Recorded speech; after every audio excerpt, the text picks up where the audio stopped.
Hey guys, it's Denny here from Angel Handmade Papercraft. Today I am working with Time for Tea designs. I am using Some Bunny Misses You and Some Bunny Sentiments. I am running a little late on my Easter designs this year due to our wedding being over the Easter break. Apologies there guys, I've just knocked my microphone over.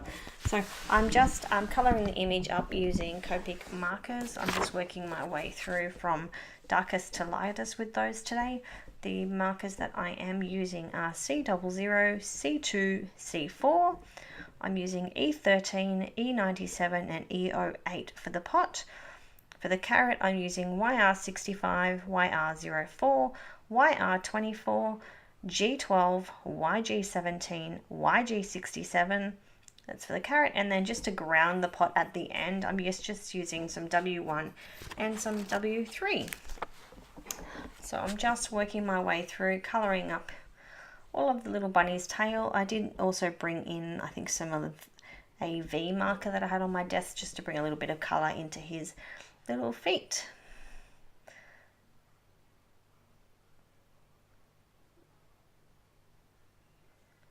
So just working my way through, just colouring those in.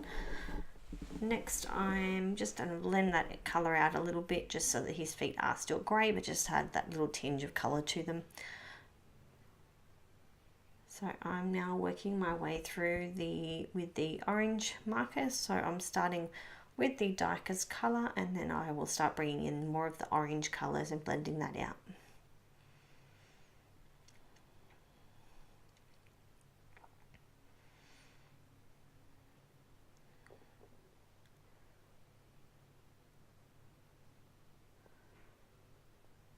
Going back through, pulling out all that dark colour and blending it out. We're going to go in and colour the heads of the carrots. So I'm just using some of the YG markers and also pulling in a G marker. So I wanted to make sure that there was a little bit of shadowing in those leaves of, well, it's not really leaf, but the greenery of the carrots. So I'm just laying the dark YG colour down first, and then slowly pulling that out. I must say I really enjoyed working with this image today. It's just a really gorgeous image. All the colours just blended really well for me today. Alright, so that's the carrots done. I'm now going to start working on the pot. I decided to go with a terracotta type colour. So that's why I'm going with the E97 and the E08 and then just a little bit of the E13 just to blend it all out. So I'm just giving my marker a quick clean there, adding in the shadows, flicking from the outside.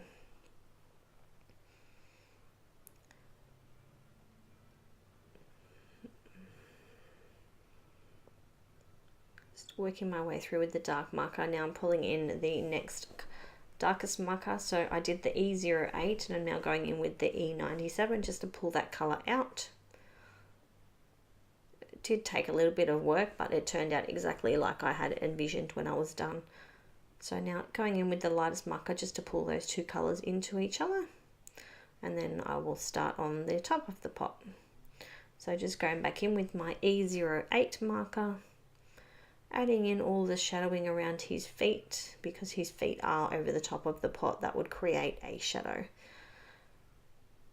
So that's the E08 marker. Then I will pull in the E97, pull all of that colour in a little bit more. And then lastly back with the E13 marker just to pull all of those colours in together. I really like the way that this image turned out today. I'm quite pleased with it all. So this is, I think, where I decided it just needed some grounding. So I'm just going to grab my W markers and add a little bit of grounding to that image. I apologise that I'm a turner when I'm colouring. I need to colour towards myself or away from myself, so I'm always turning my page. So I just flick that in with the W3 marker and then use the W1 marker to pull that out.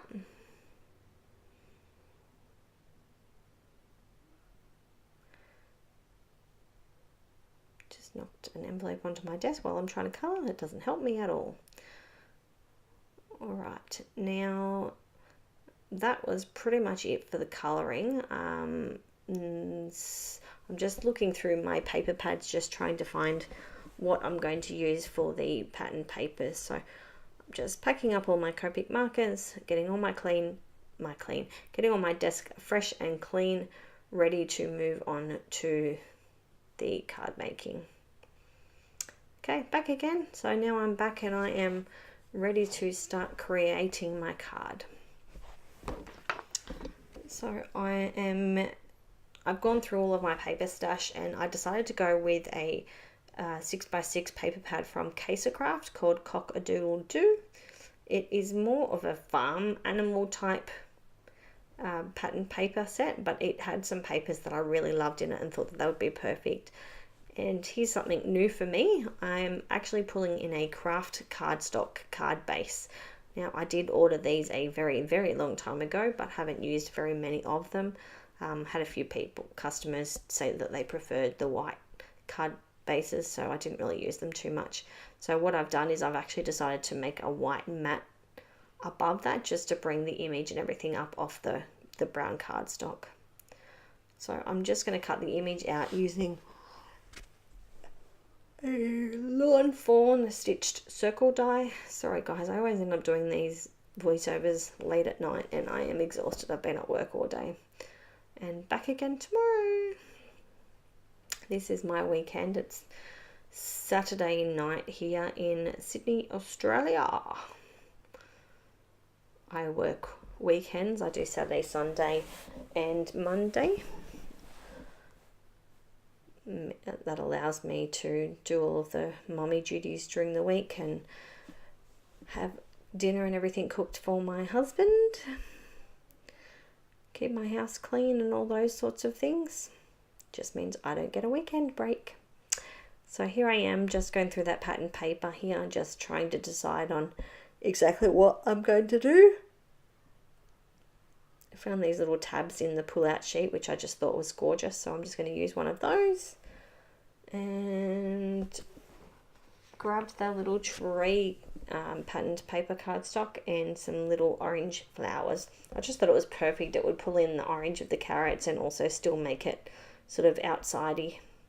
So I'm going to cut down those patterned papers and a strip of the flowers. I'm just adhering the tab using a Ranger multimedia mat. It was on my desk, so I just used that. And everything else, I think I just used the Scotch ATG gun. Just measuring up so that I can decide on what size I'm going to cut the pattern paper to. So generally my cards are a 13 by 13 centimeters. So then I just go half a centimeter down per layer. So the white would have been 12.5 centimeters and the trees would have been 12 centimeters. Now on my desk behind me I have a Cutterpillar Pro, so that's what I'm doing all of my trimming on. It is way too big to be sitting on my desk, so I actually have a desk for it behind me, which is also where my Big Shot sits. I do have electronic die cutters as well. I just prefer to use my, sorry guys, I do prefer to use my Sizzix Big Shot. I love it. I actually did purchase a Gemini in the big size. I haven't even opened it up yet. I think I need to change my craft room a little bit to try and fit all these things in.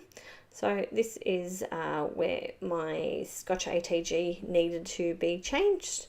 So I thought I'd leave it in there for you guys. I'm just going through my drawer trying to find another refill. So I'll carefully take all of that off.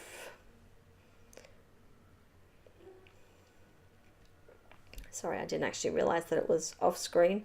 I was trying not to do any editing of this video, just to try and keep in as much as I could.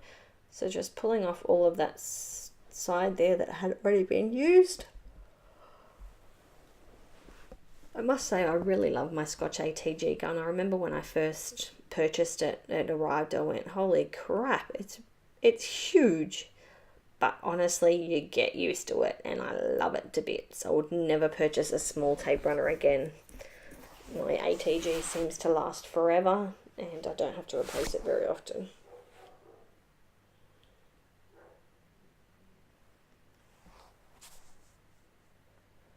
So I'm just feeding that onto my ATG gun.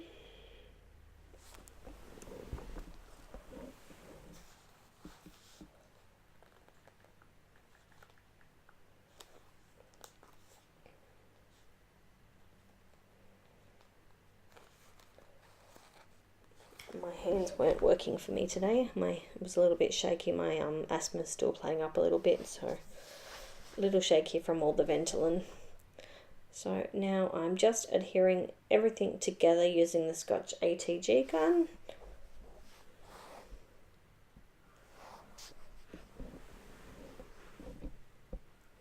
Layering it all up onto my card.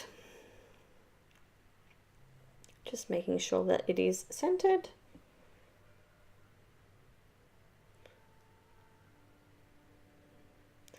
And then finally ATG onto the Twiddleybitz card base.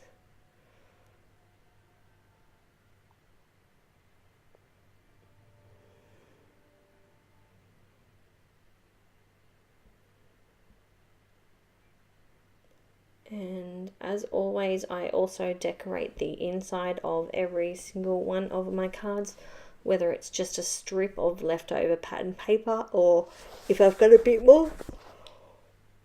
Oh, here I go again, sorry.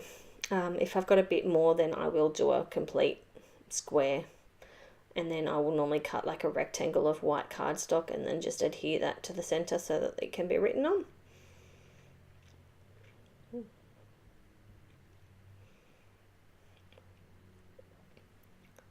So here I have also added a little bit of the leftovers of the trees. I'm just adding that strip down the side. Well, I don't know why I've just popped my ATG gun on top of what I was working on, but I did.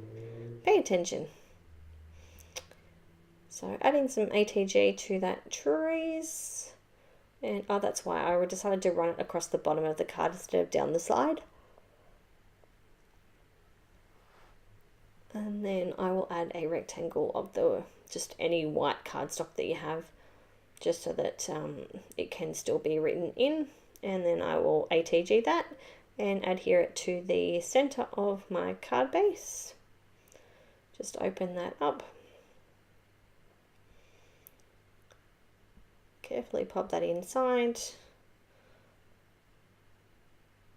Now I will add, I make my own labels for the back of my cards. So I will add a label to the back of the card. I will then pop that in an envelope inside a cello bag.